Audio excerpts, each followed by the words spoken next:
Today, I want to talk about the career of Francis Scott Key Fitzgerald, more commonly known as F. Scott Fitzgerald. If the full name sounds familiar to you, that's because he was named after his distant cousin, Francis Scott Key, who famously wrote the lyrics to the Star-Spangled Banner, America's national anthem. He was born, not Francis Scott Key, F. Scott Fitzgerald. He was born in 1896 into a middle-class Catholic family in Minnesota. But pretty soon after his birth, they moved to Buffalo, where he attended school. His father, Edward, wasn't the most lucky in business. The fact that he was an alcoholic didn't help either. And he had trouble maintaining a steady job. But young Scott Fitzgerald did manage to attend Princeton University, where he met a woman who would later on become the inspiration for many of his female characters in his stories, including one that you've read for this week, Ginevra King.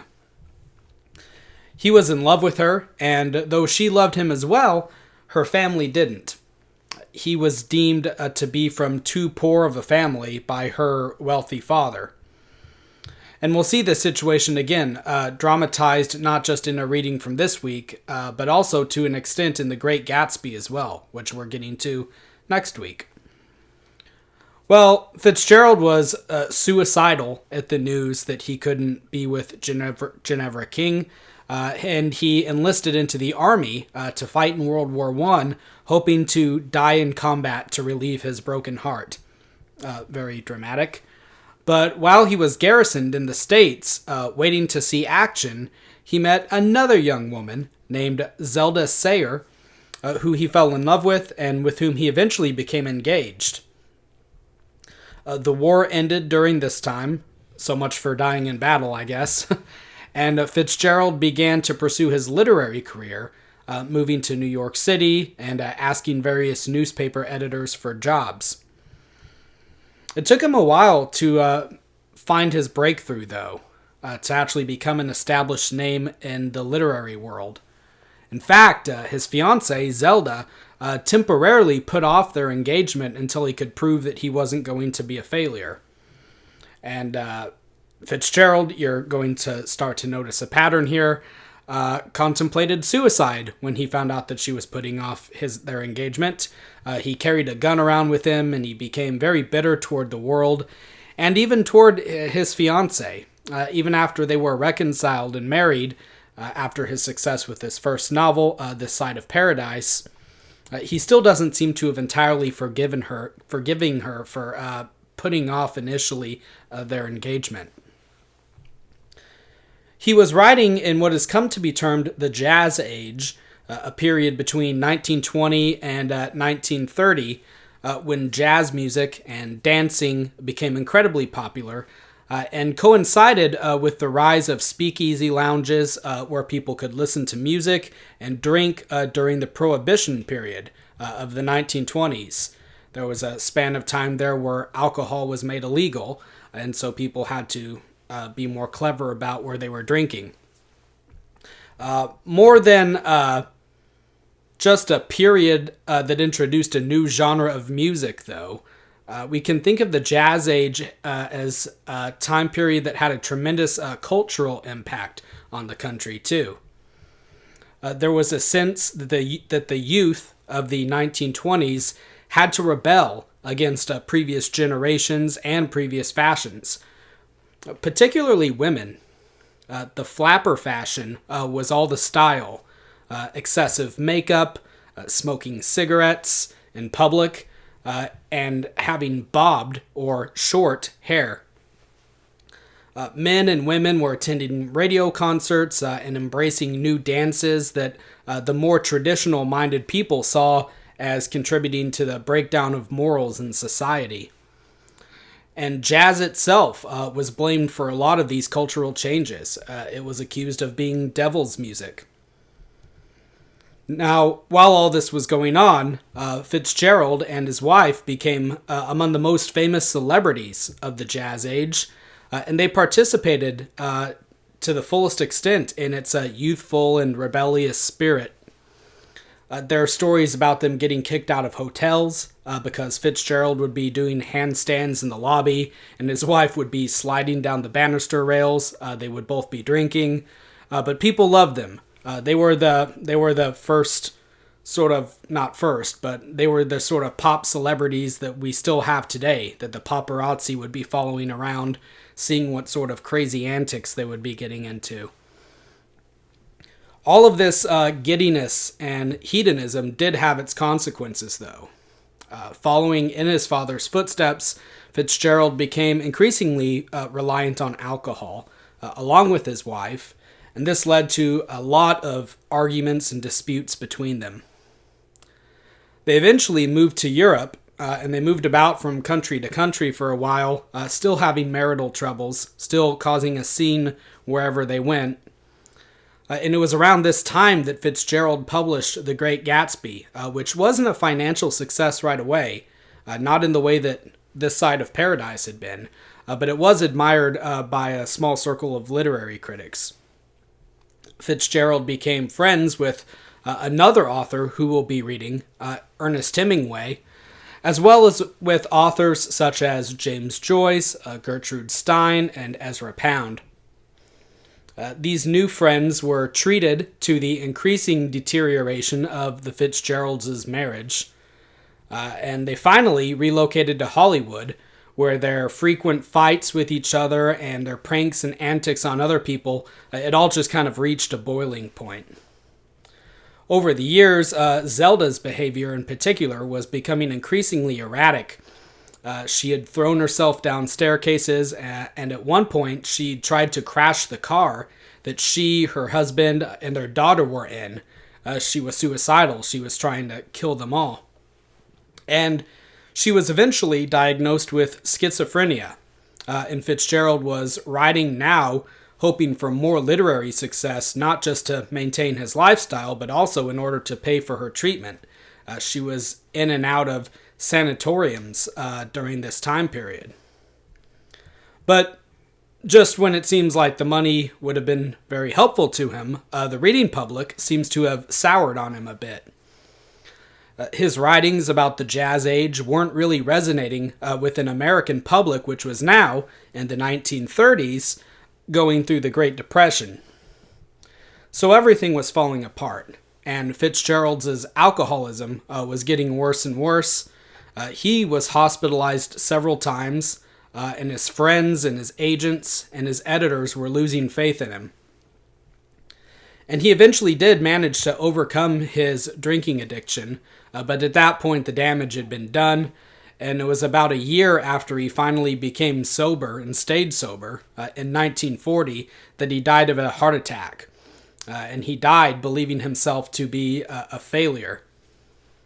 And it was only afterwards that a reevaluation of his work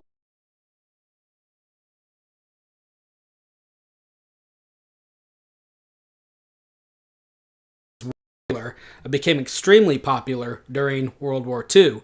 And it was even termed the quintessential American novel, right up there with Huckleberry Finn.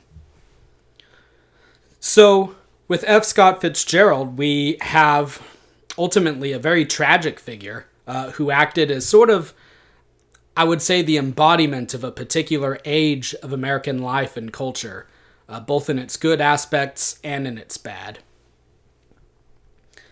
Now, I want to take a look at the 3 stories that I asked you to read and to see how they tie into everything that we've been talking about. The first, Bernice Bobs Her Hair, deals with the timeless theme of trying to fit in and trying to be popular, and what sort of things that somebody will sacrifice in order to do so.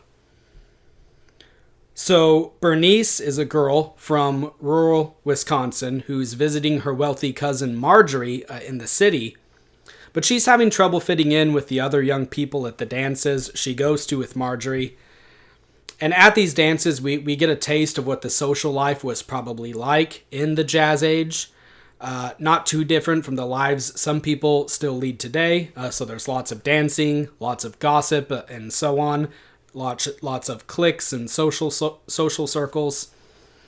But yeah, Bernice is having trouble fitting in. None of the guys want to talk to her or dance with her, and Marjorie is ashamed of her, and she doesn't really like having her tag along and ruin the good time for everybody. So Marjorie gives her what are essentially lessons on how to be interesting in social situations, how to flirt, how to carry a conversation, and how to dance well. And one of the lines that Bernice uses to make herself seem interesting is that she's soon going to bob her hair. And again, this was a style that was seen as rather shocking at the time. Girls didn't have short hair, unless they were purposely being rebellious or transgressive, trying to adopt the flapper fashion. So for her to say that she's going to do this would definitely be getting everybody's attention. I guess the modern day equivalent would be for somebody to sit down casually at brunch and say, "Hey, I'm thinking of getting a face tattoo. What do you think about that?" It would definitely shock everybody and make the person who said it, momentarily anyway, the center of attention. Eventually, after Bernice is too successful at becoming popular and Marjorie is starting to feel left out, Marjorie calls her bluff and says, "You keep saying that you're going to bob your hair, so why don't you do it? Why don't you do it now?" And Bernice does, out of pure stubbornness. And it's kind of a traumatic event. Not only is it a scandal, but it's not a style that looks particularly good on Bernice either. So in revenge, Bernice cuts Marjorie's hair with scissors in her sleep and takes the midnight train home before she can wake up to notice. And as she's leaving the house quietly at night, she says that she scalped her, which is interesting because Marjorie has made multiple references in the story up to this point about the fact that Bernice is mixed race and that she has Indian blood in her. So this story was actually based on letters that Fitzgerald, who was at the time 19 years old, wrote home to his younger sister about how to refine her social skills and how to make herself more appealing at parties. Remember, he was a socialite during the Jazz Age, along with his wife, extremely popular for a time, and he was attempting to pass on what he knew to his younger sister. Whether this advice was wise or not is another story, but after he'd written these letters, he decided to base this short story off of them. Another story that you read, Winter Dreams, I referenced it briefly already. It draws pretty closely from Fitzgerald's personal life, and it mirrors his first romantic interest in Ginevra King, and it deals with some of the same struggles that he himself went through in real life. We meet a boy named Dexter, who comes from a middle-class family, and who meets a girl from a wealthier family named Judy on the golf course when he's younger. Years go by, and Dexter's interest in Judy is renewed, until he finds out that he's just one of several guys who she seems to be stringing along. And so his pride's wounded, he gives up on her, and he goes and gets engaged to another girl. But then Judy decides that she wants to be with Dexter. And so he breaks off his engagement, chasing this ideal woman, only for her to break his heart again shortly after. Now she doesn't want to be with him. So Dexter does what Fitzgerald did. He goes and joins the war to get over his heartache or to be killed. And then years later, he learns that Judy is in something of an unhappy marriage with a man who's callous towards her. And it kind of depresses him, this news. So it's really different from the ending to My Antonia, where Jim finds his girl, his one that got away, living happily married, and he seems to be happy for her. The ending to this story, it's a bit more gloomy. And finally, the last story that I asked you to read is probably the most bizarre one, The Curious Case of Benjamin Button. It's the tale of a man who ages backwards. He's born old, then he ages backwards through his life to his infancy, to the point where the last thing he remembers is being in a cradle and having his nurse talk to him. And there's a fair amount of humor in this story. For example, Benjamin Button's father refusing to face reality and treating him like a little kid, making him play with toys and such things, even though he's clearly an old man. Other characters, including the woman who eventually becomes his wife, getting angry at him for aging backwards, saying that he's taking the joke too far or something like that, as if he can help it. But it's also kind of a sad story too, especially near the end. Benjamin starts to feel helpless and dependent on his own son and on those around him who should be looking up to him as their elder, but instead they're treating him as a nuisance and as a hindrance, and they're not taking him seriously because he's this young child now. All of his past deeds are forgotten, and even though he's an old man, nobody's respecting him. It's an interesting story about the way that age, to a great extent, dictates our identities and how people perceive us and how people react to us. It's really fascinating, but I do want to put off any further discussion of it until our next class meeting. We'll talk more about Benjamin Button in detail in class. So that will be it for this lecture. Thank you for watching.